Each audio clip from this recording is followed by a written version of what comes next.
what's up everyone, and welcome to my review for Pompeii, which is the brand new film from Oscar-winning director Paul Thomas Anderson. Of course, the guy that did The Master and There Will Be Blood and plenty of other amazing films. So when I heard he was going to make a movie about the destruction of Pompeii, of course the volcano explodes and kills everybody, freaking crystallizes them in lava, I couldn't wait to see it. So, I mean, the trailers look great.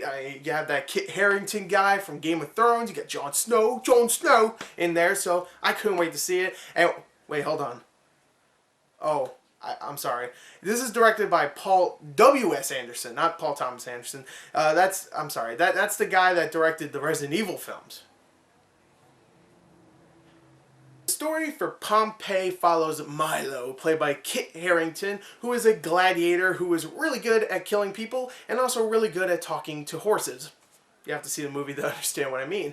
But as a kid, he witnessed his entire village, including his mom and dad, get murdered by Romans. And of course, the one that led the Romans was Kiefer Sutherland's character, who is an evil general. So of course, Milo is all like, oh man, I'm gonna get revenge, but right now he's a slave, a gladiator, a slave, whatever. And he is getting moved to Pompeii so he can fight in the gladiatorial arena there. And of course, guess who's there? Kiefer Sutherland's character, who's there for the big festival during Pompeii, and he's there to just have a good time, watch the gladiators kill each other. And of course, Kit Harington's like, oh, I'm gonna get that guy. But of course, there's also a woman there that Kit Harington notices, and he's all like, ooh, I'm in love. So there's a love side plot. There's also another gladiator that he befriends, played by the guy that played Mr. Echo from Lost. The only reason why I say that is because I don't know the guy's name. It's like Ajawale, Akawade, Ajuwabi. I don't know his name. Go look him up. You'll definitely notice his name on IMDb. Yeah. So anyway, he befriends him, and of course he falls in love with this princess or something like that. I don't know. And of course this is all leading up into Pompeii. The volcano explodes and destroys Pompeii, and things explode, blah blah blah. There's some sword fights, whatever. That's the story of Pompeii. For the most part, I was very surprised because I didn't know this was a Paul W.S. Anderson movie going in. I was only kidding when I said it was a Paul Thomas Anderson film. I knew it was directed by the Resident Evil guy, Death Race guy, Mortal Kombat guy. I knew he made some really crappy but kind of fun movies, so I was expecting this to be maybe a little bit more serious than stuff like I was about to say Three Stooges, Three Musketeers. I knew it was going to be a little bit more serious because of the subject matter, but I was expecting it to still be very cheesy, very hokey, and for the most part, it was that. When it got to the explosion, there wasn't silly moments. There wasn't parts where they were cracking jokes or something silly was happening. No, people were getting murdered. It was actually pretty damn tragic and pretty brutal at times, and I have to give him some credit here. He actually went out of his comfort zone. He didn't make a really cheesy dumbass film, even though there is times where it does get cheesy. For the most part, it actually is very serious, and when it gets to the explosion, the volcano exploding, people are dying, people are getting murdered, and even though there's not too much blood, seeing that's a PG-13 film, you do get to see people, rocks falling on people's heads and automatically killing them, or people getting pretty much smushed or falling down and they're dead.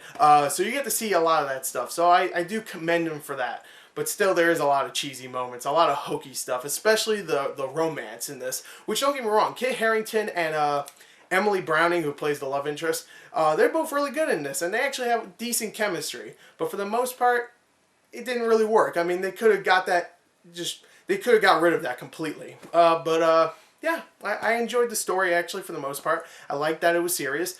And even though the romance was kind of stupid, it wasn't terrible.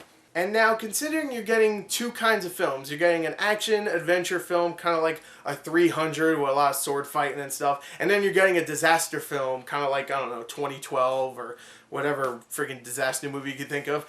You have both of those movies kind of like smudged in together.